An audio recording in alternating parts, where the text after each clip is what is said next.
Welcome. The material in this video covers topics in Domain 5 of the Security Plus 2008 exam. Domain 5 is the cryptography portion of the exam and one that I have found students to have some difficulty with. This video will focus on digital certificates and will provide information and insights into public key infrastructure and related specifications. When preparing for your exam, you should ensure that you have a complete understanding of these important topics. First, though, I should probably tell you a couple of things about myself. My name is Robin Wright, and I have worked in the information technology field for over 30 years. I've worked as a technical trainer for over 20 years, authored study guides and other test prep materials, and I also have my own consulting company. I hold 4 certifications from Microsoft and 3 from CompTIA. My goal as a trainer has always been to enlighten my students and to help them pass their certification exams. So, without further ado, let's get started.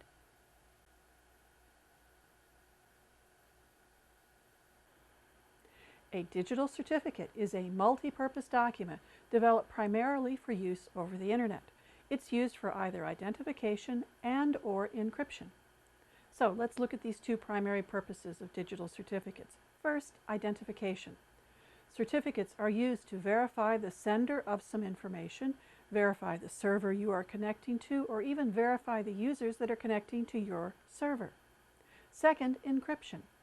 Certificates include a user's public key, which can be used, for example, to encrypt an email message or a document that is being sent over the Internet.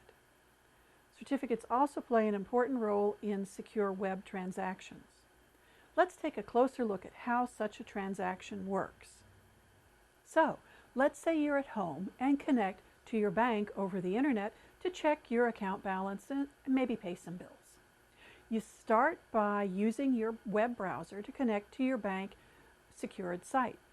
If you're using Internet Explorer, it will show a locked icon in the security status bar. Other browsers will use different methods to indicate the presence of a secure site. At the very least, you should ensure that you are connected to a web address that starts with HTTPS.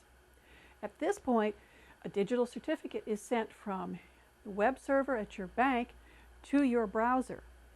Your browser, when it receives the certificate, it checks the certificate store in your browser settings. If the bank certificate is trusted, the transaction is allowed to continue.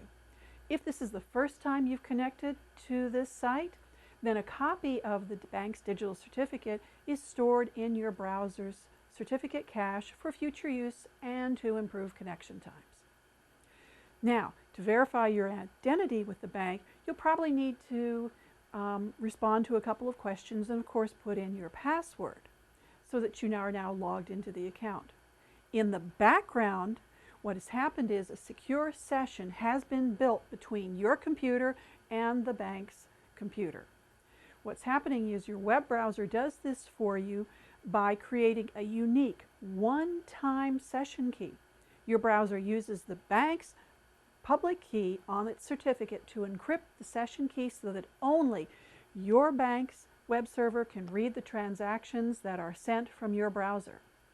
With a secure session established between your computer and your bank's server, you can complete your transactions in confidence. This same type of process happens anytime you connect to an HTTPS site. So let's look at a digital certificate.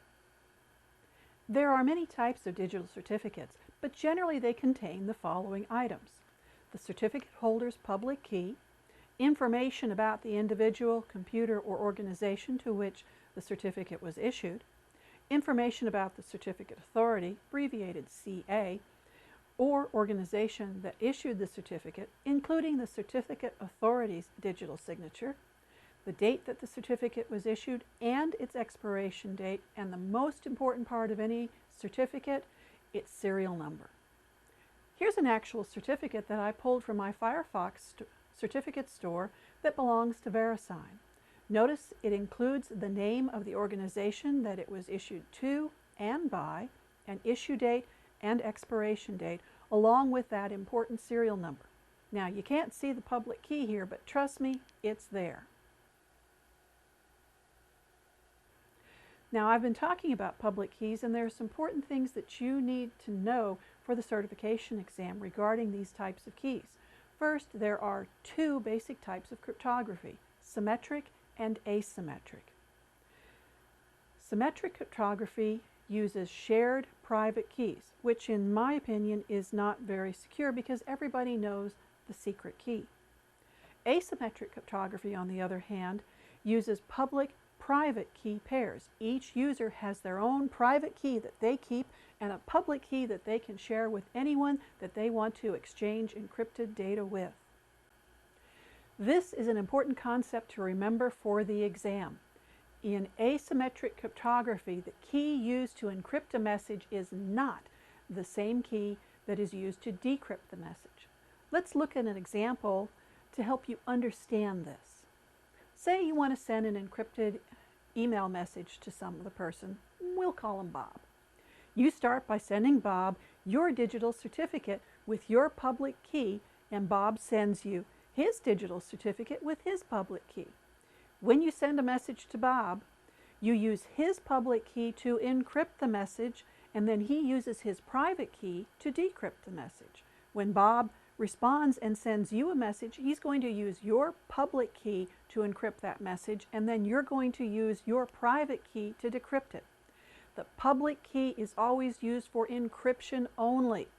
This is why there is no problem with sharing it, because the private key that you hold can be used only for decryption. So remember this important concept. The private key is kept secret while the public key may be widely distributed. Messages are encrypted with the recipient's public key and can only be decrypted with their private key. The reason that this process is so successful is that while the keys are related mathematically, the private key cannot be easily derived from the public key.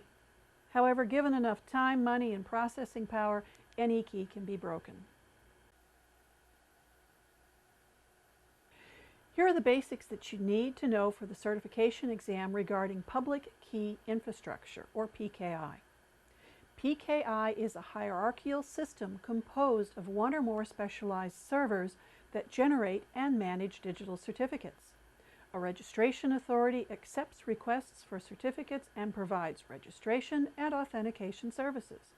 A certificate authority issues the certificate and performs many of the functions of certificate management.